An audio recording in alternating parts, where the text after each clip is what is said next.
Bienvenidas y bienvenidos a esta dosis de información en vacunas. La UNAM ha reunido a las y los especialistas más reconocidos con información verificada, actualizada y en contexto sobre vacunas. En esta ocasión entrevistamos al doctor Jorge Baruch Díaz sobre la vacuna contra fiebre amarilla. La primera pregunta fue, ¿qué vacunas aprobadas existen contra la fiebre amarilla?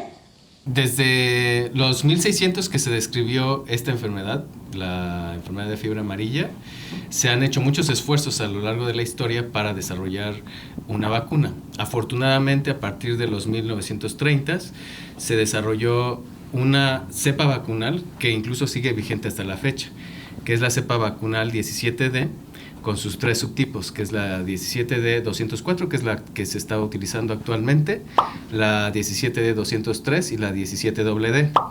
En este momento, en el mundo, 5 farmacéuticas son las que se encargan de producir alrededor de 60 millones de dosis para pues toda la población que está en riesgo, que se estima para finales del 2020 en una proporción de hasta 2 billones de personas que pueden llegar a estar en riesgo de desarrollar esta enfermedad. ¿Cuál es la composición de estas vacunas y cómo generan protección? Son virus vivos atenuados capaces de generar o provocar una respuesta tan efectiva por arriba del 90% en un transcurso de 10 días y es prácticamente de por vida esta protección para los viajeros y para algunas poblaciones que viven y conviven con este virus a lo largo de toda su vida, pueden llegar a requerir algunos refuerzos adicionales. Doctor, ¿cuál es la vía de administración y el esquema de vacunación de acuerdo a los diferentes grupos de edad? Es a través de la vía subcutánea. El esquema de vacunación para pues cualquier viajero es una dosis única, que es así como lo ha recomendado la Organización Mundial de la Salud. Cuando las personas viven en algún área con riesgo, que se llama un área endémica, donde está circulando constantemente el virus, puede llegar a requerir refuerzos cada 10 años, por ejemplo, o algunas personas que reciben la vacuna y que cuentan con alguna condición médica preexistente, que debilite o compromete su sistema inmunológico. Se han descrito casos de mujeres embarazadas que reciben esta vacuna por el riesgo elevado de estar en contacto con el virus y pues este tipo de personas, mujeres embarazadas, necesitan recibir una dosis adicional a partir de que dejan de estar embarazadas. Normalmente se considera que la inmunidad se sostiene por arriba del 90% dentro de los siguientes 35 años. Posterior a esto, pues habría que reevaluar en este tipo de casos la necesidad de un refuerzo. Ahora, en cuanto a los grupos de edad que pueden recibir o en los que está contraindicada la vacunación, prácticamente se considera la administración segura de esta vacuna a partir de los 9 meses de edad. Sin embargo, existe una ventana en donde si la persona va a estar en un riesgo elevado de contacto con este virus, se puede administrar con precaución, que es entre los 6 meses de edad y los 9 meses de edad. Doctor, ¿usted recomendaría la aplicación de esta vacuna a la población en general? Recordemos que el virus de la fiebre amarilla no es un virus que se encuentre en todo el mundo. Realmente es un virus que, como su forma de transmisión es a través de un vector, que son los mosquitos, va a estar localizada básicamente en donde los mosquitos tengan esta capacidad de transmitir la enfermedad. ¿Esto qué significa? Que solamente va a estar presente en la mayor parte de los países de Sudamérica y de África subsahariana. Entonces, en este tipo de regiones, pues se tiene que hacer una evaluación del riesgo-beneficio para poder aplicar las vacunas a la población general de las regiones en donde circule habitualmente. En tiempos de escasez de esta vacuna, ¿es apropiado utilizar dosis fraccionadas para extender el suministro?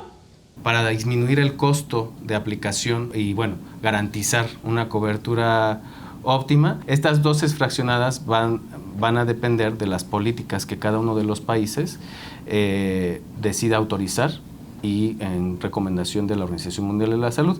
Sin embargo, es limitada la cobertura en cuanto a duración de la inmunidad. Entonces, no se considerarían dentro del esquema de vacunación autorizado, sino sería una dosis fuera del esquema, que consiste en una dosis completa de vacuna contra fiebre amarilla. En otras palabras, tendría que volverse a administrar en cuanto haya la oportunidad y la disponibilidad de dosis completas, una dosis completa para garantizar la inmunidad de por vida. ¿Cuál es la eficacia y seguridad de las vacunas en la prevención de fiebre amarilla?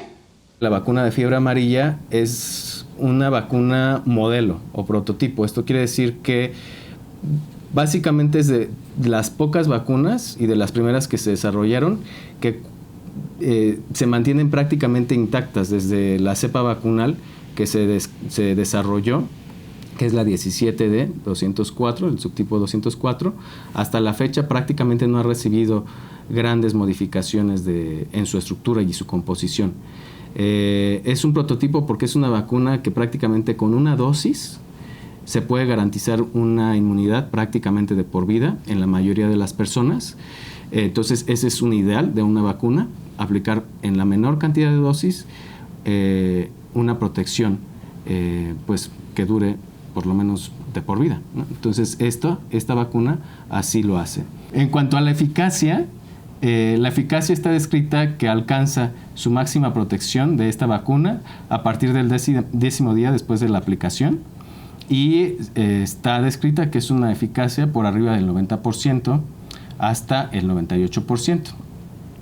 Y en cuanto a la seguridad, puede conllevar el riesgo de desarrollar la enfermedad después de la aplicación. Por eso es muy importante hacer una evaluación del riesgo contra el beneficio de vacunar a las personas cuando estamos hablando de vacunar personas fuera de las áreas endémicas o fuera de estas regiones de América del Sur y África subsahariana. En el caso de mexicanos que viven y residen aquí en México, estaría indicada la vacunación solamente para aquellas personas que van a viajar y van a estar en lugares con riesgo de exposición del virus de la fiebre amarilla, que están ubicados pues, en América del Sur y África subsahariana, o aquellas personas que van a estar trabajando en puertos marítimos internacionales por el riesgo que puede conllevar que se transporten mosquitos con esta enfermedad de un puerto marítimo internacional a otro. El resto de las personas no tendría indicación para vacunarse, ya que dentro de los efectos adversos graves que puede llegar a producir esta vacuna después de la aplicación están los neurotrópicos y los viscerotrópicos. Los efectos adversos graves neurotrópicos conllevan la inflamación del cerebro, ¿no? La encefalitis por fiebre amarilla. Y dentro de los viscerotrópicos está la hepatitis por fiebre amarilla. Si es que llegara a suceder alguno de estos efectos adversos graves, la letalidad es entre el 50 y el 60% de las personas que desarrollan los efectos adversos graves. Es raro porque sucede en 1 de cada 400,000. Ahora nos preguntamos, ¿existen contraindicaciones y precauciones específicas en la administración de esta vacuna? Sí, existen contraindicaciones muy claras, contar con un estado comprometido de la inmunidad, estar consumiendo algún fármaco que comprometa secundariamente nuestro sistema inmunológico. También una contraindicación relativa o precaución sería el embarazo o sospecha de embarazo. Cabe resaltar que una vez administrada una vacuna de virus vivos atenuados, como la fiebre amarilla, se le tiene que recomendar al viajero, por ejemplo, evitar embarazarse en los siguientes 3 meses. Otras contraindicaciones, por ejemplo, de tipo inmunológico, es pues haber tenido alguna enfermedad del timo como antecedente, ¿no? Y esto pues contraindica la vacunación contra fiebre amarilla y es una contraindicación absoluta, o la alergia a algún componente de la vacuna. Dentro de los componentes de la vacuna, de esta en específico de fiebre amarilla, tenemos que hacer especial énfasis en alergias a las proteínas del huevo. Entonces, dentro de las proteínas del huevo, si nosotros tenemos que evaluar la necesidad de vacunar o no, necesitamos evaluar las alergias a las proteínas de la clara o de la yema y de acuerdo a eso emitir un certificado de exención internacional en el caso de tener esta contraindicación absoluta de vacunación. Doctor, ¿cómo se integra esta vacuna en el esquema nacional de vacunación? No hay necesidad de integrarla al esquema nacional de vacunación porque ya no está circulando en México en este momento de manera endémica. Entonces, la vacunación de fiebre amarilla para la población general está contraindicada. Para otros países sí sería necesidad de integrar, incluso contemplar un presupuesto, justamente para disminuir el riesgo de esta alta letalidad que tiene la enfermedad de fiebre amarilla, que es entre el 60 y el 70% de letalidad de las personas que desarrollan la enfermedad. Entonces, por ejemplo, comunidades del Amazonas de Brasil, por ejemplo, sí se beneficiarían al momento de incorporar al esquema nacional de vacunación de Brasil, por ejemplo. Ahora se ha extendido a algunas partes de Río de Janeiro, se está extendiendo también hacia las regiones del sur. Otros países que han incorporado exitosamente esta vacuna en sus esquemas de vacunación nacional, pues son los países de América del Sur, Panamá, Bolivia, Ecuador, Colombia, o los países africanos, que es pues, República Democrática del Congo, Nigeria, está Tanzania, Kenia, en fin. Hay países que sí tienen este riesgo incrementado porque circula constantemente y es importante incorporarlo. Hay países que imponen restricciones para todos los viajeros que pretenden ingresar a sus territorios. Por ejemplo, la mayor parte de los países del sureste asiático, del este y sureste asiático, tienen este tipo de requerimientos sanitarios de comprobar que las personas que provienen de América del Sur y África subsahariana comprueben que han sido vacunadas a través del Certificado Internacional de Vacunación, porque justamente en esta región del mundo pues circula constantemente el vector, que es el mosquito, que puede llegar a alojar a este virus de la fiebre amarilla. ¿Existen recomendaciones especiales para la administración de esta vacuna en mujeres embarazadas, niños, personas con enfermedades crónicas o con condiciones de inmunosupresión? En el caso de las personas que tengan una precaución para vacunar, como por ejemplo puede ser una mujer embarazada o una contraindicación para vacunar, como puede ser alguien con un inmunocompromiso, hay que tener muchas precauciones. Yo creo que aquí me gustaría puntualizar en un grupo particular. Todas las personas mayores de 65 años que van a viajar o van a estar en riesgo por ir a algún lugar de América del Sur o África subsahariana en donde existe la circulación del virus de la fiebre amarilla y requieren evaluar si se necesitan o no vacunar, pues sí es importante que acudan con un experto en medicina del viajero o a alguna clínica del viajero para poder llevar a cabo esta evaluación del riesgo-beneficio. Justo en las personas mayores de 65 años se multiplica por 4 el riesgo de desarrollar los efectos adversos graves. En los casos en los que se debe de poner la vacuna, digamos que son 2, por requerimiento y por recomendación médica. Por requerimiento es porque en la parte del visado o en la parte, digamos, que de los requisitos que un país impone a sus visitantes, se requiere aplicar la fiebre amarilla por obligación.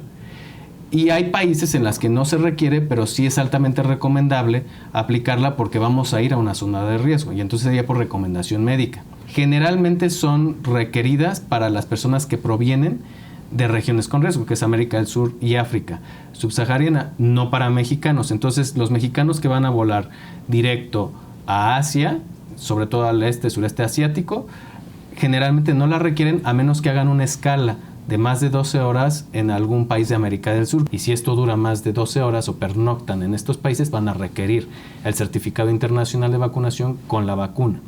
Ahora, hay algunas recomendaciones que no pasan como requisito. Por ejemplo, si uno va a visitar el Amazonas en Brasil, Brasil no les va a requerir como obligatoria la vacunación, pero en el Amazonas pues hay un alto riesgo de desarrollar la enfermedad por los mosquitos, entonces, que transmiten el virus de la fiebre amarilla. Entonces es importantísimo vacunarse contra esta enfermedad por lo menos 10 días antes de entrar al Amazonas. Otros países que no la requieren y que tampoco es recomendada a pesar del itinerario. Por ejemplo, si uno va a ir a Machu Picchu nada más y después se pasa a Lima, no la necesita. Si uno va a Machu Picchu y después quiere hacer un tour por todo el distrito de Cusco, que es donde se encuentra Machu Picchu, hay algunas regiones selváticas que sí tienen un riesgo de transmisión de fiebre amarilla, entonces habrá que evaluar cada uno de los itinerarios. En el continente africano tenemos un serio problema de interpretación del Reglamento Sanitario Internacional para el caso de Sudáfrica. Sudáfrica exige a todos los viajeros que se vacunen contra fiebre amarilla como parte de su visado. Y los mexicanos tienen que aplicar a ese visado, se les requiere la visa. Pero dentro de las notas o de las palabras chiquitas, de las letras chiquitas del formato de visado, pues nos menciona que solamente es requerida para aquellos viajeros que provengan de países con riesgo. Entonces los mexicanos realmente no requerirían la vacuna de fiebre amarilla para viajar a Sudáfrica, solamente que con anterioridad hayan pasado por algún país con riesgo. En el caso, por ejemplo, de los requerimientos muy frecuentes en los mexicanos que viajan a África, está el caso de Kenia y Tanzania, que es en donde se hacen normalmente los safaris. En el caso de Kenia es sumamente importante vacunarse porque pues hay fiebre amarilla y el riesgo es 10 veces mayor de enfermar en África que en América del Sur, por ejemplo. Pero si uno va a Tanzania, entonces generalmente Tanzania no es un país en donde circule la fiebre amarilla, ya que la latitud ya no aplica para la circulación de este tipo de mosquitos y de enfermedades. Sin embargo, cuando uno llega al aeropuerto del Kilimanjaro, que está en Tanzania, que es a donde normalmente llegamos los mexicanos, es requisito mostrar un certificado internacional de vacunación. Entonces, como ven, se torna un poco complejo dependiendo del itinerario. Entonces, por eso siempre es muy importante solicitar una cita en una clínica del viajero. Las clínicas del viajero de la UNAM son las que cuentan con médicos certificados y avalados por las sociedades internacionales en esta materia, para que con el itinerario detallado evaluemos y emitamos recomendaciones sobre vacunación de fiebre amarilla. Para finalizar, ¿tiene alguna recomendación que pueda dirigir a los estudiantes de pregrado y posgrado alrededor de la vacuna de fiebre amarilla? En especial, el mensaje dirigido para los estudiantes y profesionales de la salud de pregrado y posgrado va en el sentido de que el campo de la medicina del viajero, actualmente denominado emporiatría, es un campo sumamente nuevo y en constante evolución. Tiene que ver transversalmente con una serie de especialidades en la medicina, como puede ser infectología, medicina aeroespacial, epidemiología, pediatría, dermatología. Entonces, el campo de interacción entre las diferentes especialidades y la medicina del viajero debe ser considerado. Lamentablemente no está implícito o integrado en los programas de estudio y en los planes de estudio de las carreras de medicina. Pero sí es muy importante que si detectan o llegan a detectar durante su práctica médica a viajeros internacionales que les solicitan apoyo y consejo para un viaje de este tipo, los canalicen de manera adecuada a médicos que estén certificados en esta práctica, ya que es muy específico el tipo de recomendaciones que se les debe de dar y los cuidados que deben de tomar en cuenta los viajeros internacionales cuando están desarrollando su itinerario. Por lo tanto, se cuida mucho la forma en la que se da el mensaje, la comunicación del riesgo, ya que el objetivo que se busca es incentivar, alentar, promover los viajes tomando en cuenta los riesgos para poder hacer frente con ellos a través de la vacunación oportuna, que como lo ven en el caso de la fiebre amarilla es muy efectiva y podemos así evitar un problema mayor a través de este tipo de consejo médico especializado. A nombre de la UNAM, agradecemos al doctor Jorge Baruch Díaz por su participación. Yo soy la doctora Patricia Bautista. Nos vemos en la próxima.